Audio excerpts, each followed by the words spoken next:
Globalization has been influencing the world from the 15th century right up until today and will continue in the future.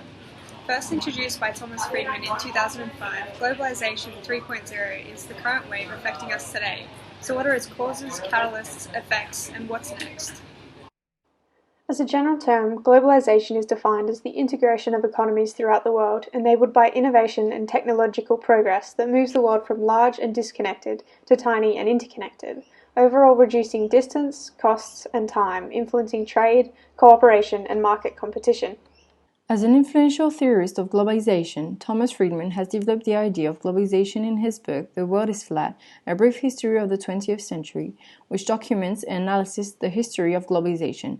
Within it, he defines 3 waves of globalization, which have distinct criteria, events, and timescales. Each wave has enabled players to reach and connect with the world farther, faster, deeper, and cheaper. Friedman has characterized each wave by its major events and developments within them. Beginning in the 1400s, this first wave involved the globalization of countries who were looking to expand to the New World thanks to industrial developments in transport and communication, which included steamships, railroads, and the telegraph. This moved the world from a large size to a medium size. Globalization 2.0 was driven by the emergence of multinational companies looking for new market opportunities, as well as capitalizing on cheap labor, materials, and shipping costs. Advancements in technology during this wave pushed massive global development, transitioning the world from medium to small size by the beginning of the 20th century. The internet explosion in the early 2000s created an increase in interconnectivity and communication throughout the world, which began the third wave of globalization. This shrank the world from small to tiny and empowered the individual to act as a potential player on platforms including knowledge sharing, work, entertainment, and business, overall flattening the world's shape. Arguably, the world is still in the third wave, waiting for the event that triggers the next. Now let's have a look at the 10 flatteners of the world which have reshaped it by erasing distance and increasing accessibility. The fall of the Berlin Wall marked the end of all communism. Netscape, a California startup, improved internet accessibility.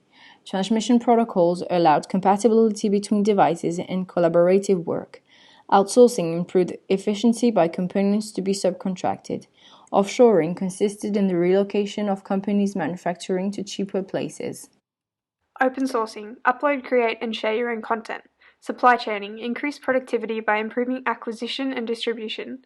Insourcing, delegating operations to specialized subcontractors. Informing, information accessible in one click. And steroids, research leading to technological advances at a rapid speed. As the world comes to terms with globalization, some benefits, costs, and obstacles have presented themselves. Some benefits include free trade leading to specialization of labor and resources, increased productivity and output, greater competition and investment. Today, a third of the world's product cross borders, and interconnected countries have increased their GDP by 40% more than less connected ones.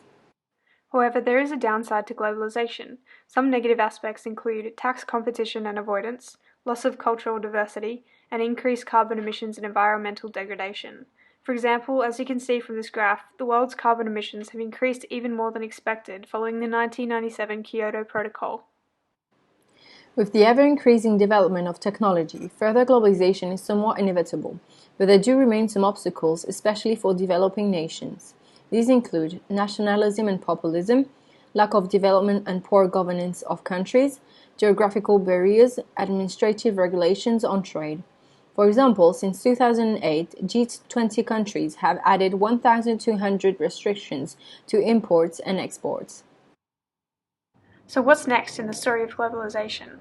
Globalization 4.0 presents many unknowns, exciting opportunities, and potential threats to the world as a whole. Are we ready for it?